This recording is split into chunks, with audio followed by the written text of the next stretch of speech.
This morning on Daybreak, two families trying to recover from car crashes on the same day, both involving the same driver of a rental truck. And the man who crashed an SUV into a Springfield home will appear in court today for a bond hearing. Plus, Jesse Inman is live at the Ozark Empire Fair as things get going tonight.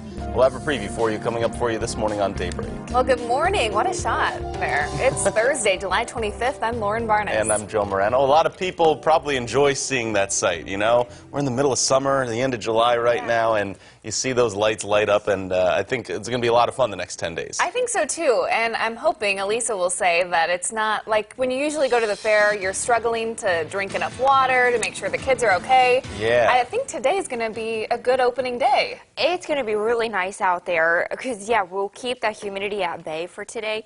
I think it gets a little bit stickier by the weekend, but we're not really looking at the oppressive heat and humidity that we had last week. So, all good, and that did look really pretty. I know. Before they left, they were worried that there wouldn't be lights on whenever they got out there. So that's why I was like, yeah, that's beautiful. Yeah, so stay with us, all right? Jesse's out there all morning long, and it's going to be a good preview and a good day to go. So, and if you're not going to the fair today, it's nice to be outside again. Yeah, do anything. We've got some clear skies and really pleasant temperatures out there again this morning. We're in the low to middle 60s again. It's 63 degrees in Springfield on south and southeast winds, and those dew points are still not bad. Temperatures are a little bit warmer than yesterday by about 5 degrees. It's not quite as crisp and cool and fall-like, but still pretty good. 66 in Monette, 61 in Fort Leonard Wood, and 63 in Springfield. Still feeling good on that muggy meter map with lots of green, so still really nice start. We'll have dry roads through the afternoon, so I don't expect any road hazards at the pool today. Mostly sunny skies and temperatures in the low to middle 80s, a very high UV index of 9. As you fire up the barbecue, we'll keep things pretty pleasant. Temperatures in the upper 70s and low to middle 80s. 84 degrees by 5, 74 by 9. It's going to be a really nice evening. We've got details on that Ozark Empire Fair forecast as it kicks off this evening.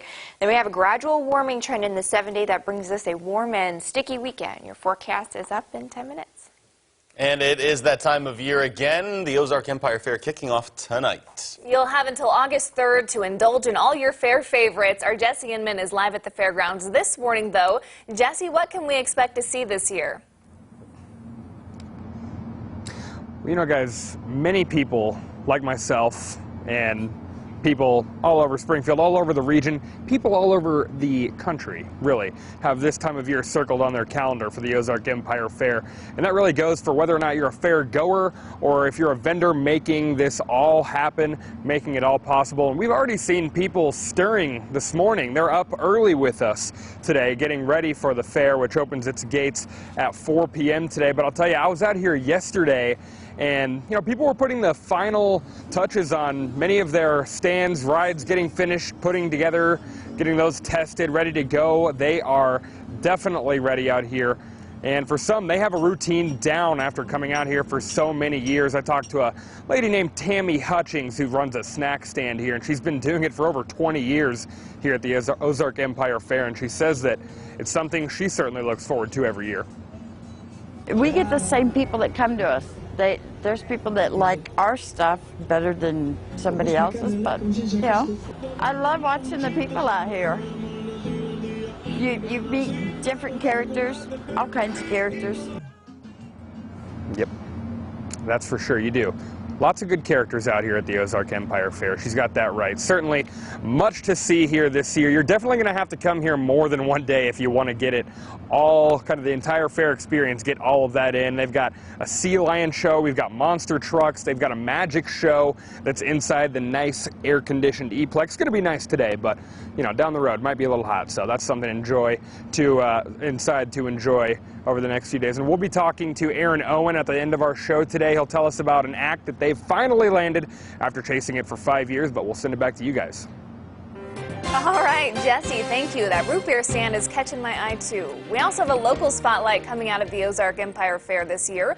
Autism and ADHD can oftentimes cause big learning curves for kids and even adults, but that's not the case for one 10-year-old boy. Tyler Schneider uses beekeeping and gardening to keep focused. Savannah Sear shows us how his work is getting regional attention here at the fair.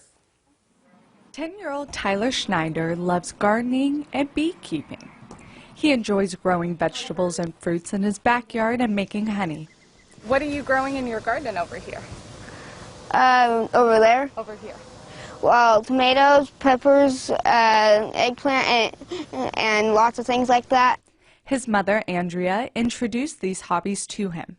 I grew up in 4-H in our community and then was on state council, and so the leadership and the responsibility and the dedication and determination and those things that I learned growing up through the program has stuck with me. She wants her son to learn those same lessons. It's a part of our family and it'll grow with us, and being able to instill the values that it teaches into the kids under us and our younger generations is just wonderful. What people may not know is that Schneider has autism and ADHD. This doesn't stop him from learning and growing as an individual. What is your favorite part about beekeeping? Just interacting with the bees. He will demonstrate his beekeeping skills for the first time at the Ozark Empire Fair in Springfield this weekend. There's not enough honey for them to feed off of.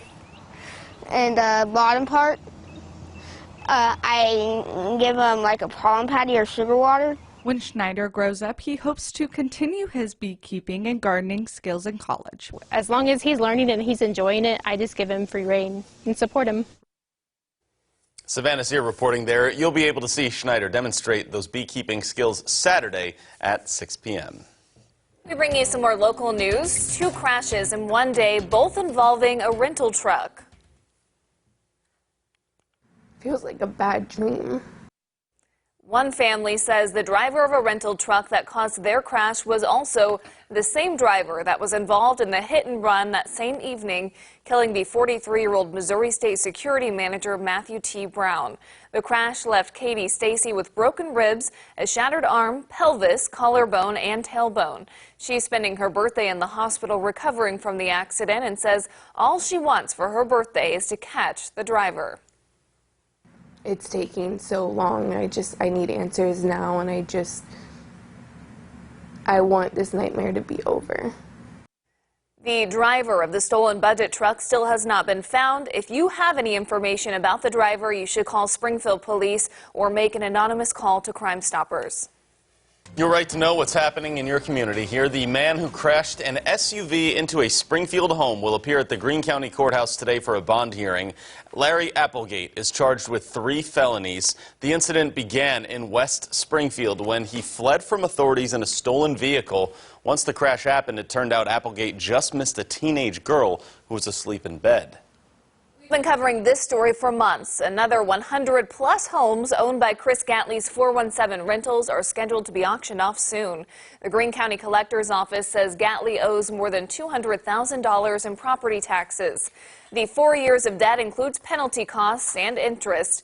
According to the Springfield News Leader, if those taxes aren't paid in a few weeks, the homes will be auctioned off on August 26th.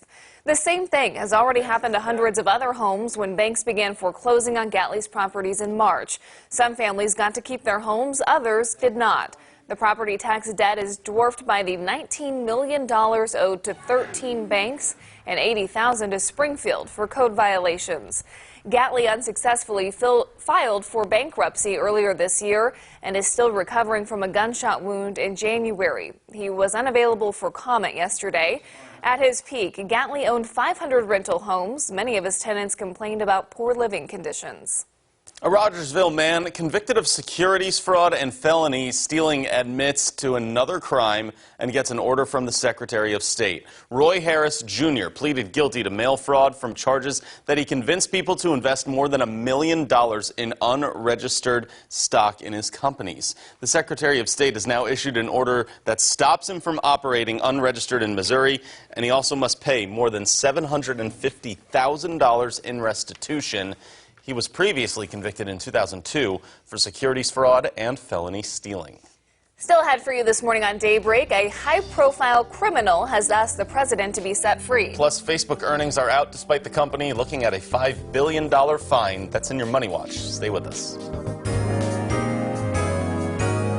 From Color 10 Ozarks First, Lauren Barnes, Joe Morano, and weather with meteorologist Elisa Raffa.